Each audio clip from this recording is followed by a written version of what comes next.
आती नहीं। बिजली तो नहीं आती है, लेकिन बिजली का बिल जरूर आ जाता है। आता है कि नहीं आता है? बिना बिजली का बिल आता है कि नहीं आता है? और वो बिल भी मामूली नहीं, भारी भरकम बिल आता है। ये इसलिए हो रहा है क्योंकि टीएमसी के सिंडिकेट ने बंगाल में बीजेपी कारखानों को तबाह कर दिया है, तबाह कर दिया है। साथियों, यहां आप अंधेरे में हैं और टीएमसी के नेताओं के बंगले, गाड़ियां चकाचक चमक रहे हैं। चमक रहे कि नहीं चमक रहे? आपके साथ अन्याय हो रहा है कि नहीं हो रहा है? आपकी कोई परवाह नहीं की जाती है, ये आप जानते हैं ना। और इसलिए मोदी ने संकल्प लिया है, यहां के कोयले के वो लूटने वालों को, आपको अंधेरे में रखने वालों को छोड़ा नहीं जाएगा। चुन चुन करके इन लुटेरों का हिसाब किया जाएगा।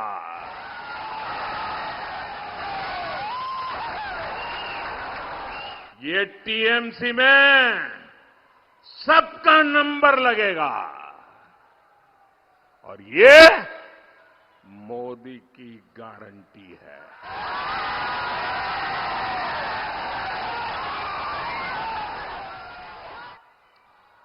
टीएमसी का मंत्री हो या संतरी, जो भी लूट में शामिल है, पूरा हिसाब होगा।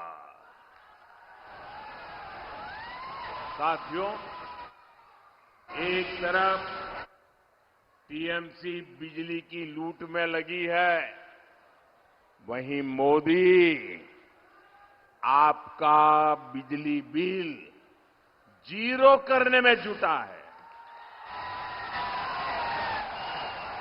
जीरो बिजली बिल।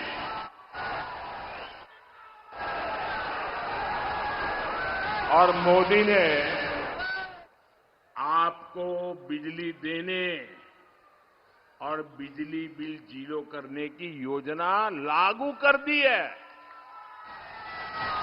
इस योजना का नाम है पीएम सूर्यघर मुफ्त बिजली योजना। मुफ्त बिजली। और इस योजना के तहत एक परिवार को, ये आप लिख लीजिए, एक परिवार को लगभग 80,000 रुपया दिए जा रहे हैं। कितने? कितने?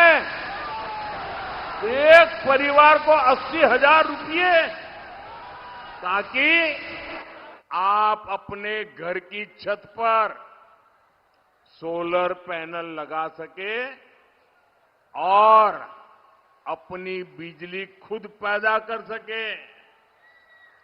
लेकिन ये यहां का दुर्भाग्य है कि टीएमसी इस योजना को बंगाल में घुसने ही नहीं देती है, सिर्फ लिखा पट्टी पे लटका के रखती है, सही से लागू होने ही नहीं दे रही है।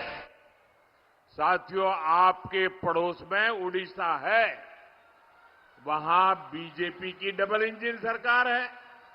उड़ीसा में करीब 60,000 परिवारों को मुफ्त बिजली का फायदा मिल चुका है। लगभग 325 करोड़ रुपए, ये आंकड़ा याद रहेगा, 325 करोड़ रुपए ये ओडिशा में उन परिवारों को मिल चुके हैं। लेकिन टीएमसी की निर्मम सरकार की गरीब विरोधी दुर्नीति के कारण पश्चिम बंगाल में अभी तक सिर्फ 500 परिवारों को ही इसका फायदा मिल पाया। सिर्फ 500, इतना बड़ा